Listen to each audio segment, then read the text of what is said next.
रायस्तार को अब सब पता चल चुका था।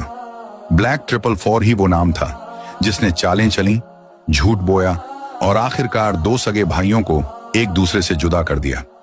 पर अब वक्त बदल चुका था। रायस्तार और ज्ञान भाई एक हो चुके थे।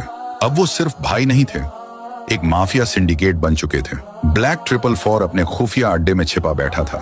दीवारों पर सन्नाटा था, लेकिन उसके दिल में कोहराम।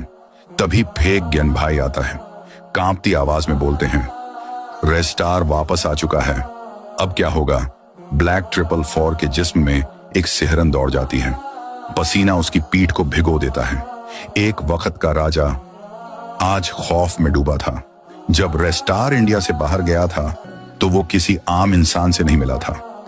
वो गया था एक शैतान वैज्ञानिक के पास, जिसके पास एक मॉन्स्टर गन थी, एक ऐसा हथियार जो एक पल में पूरे भारत को राख में बदल सकता था।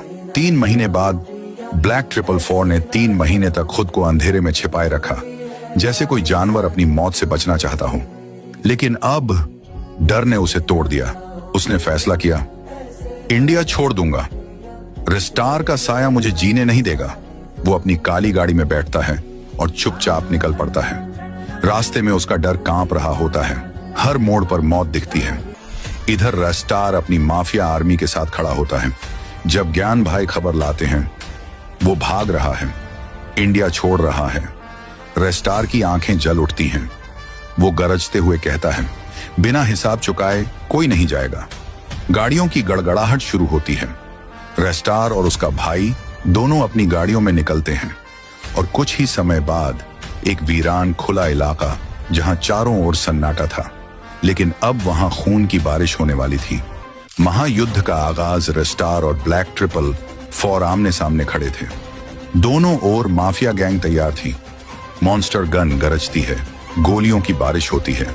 चारों ओर धुआं ही धुआं। जमीन कांप उठती है। चीखें, गोलियां, विस्फोट सब एक साथ गूंजते हैं। धुआं छंटता है।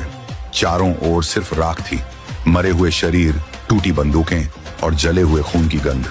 बीच में एक सिंहासन बना है, माफिया गैंग का। उस पर रेस्टार बैठा है, खून से सना हुआ, लेकिन आंखों में जीत की ज्वाला। ब्लैक 444 उसके सामने घुटनों पर पड़ा है।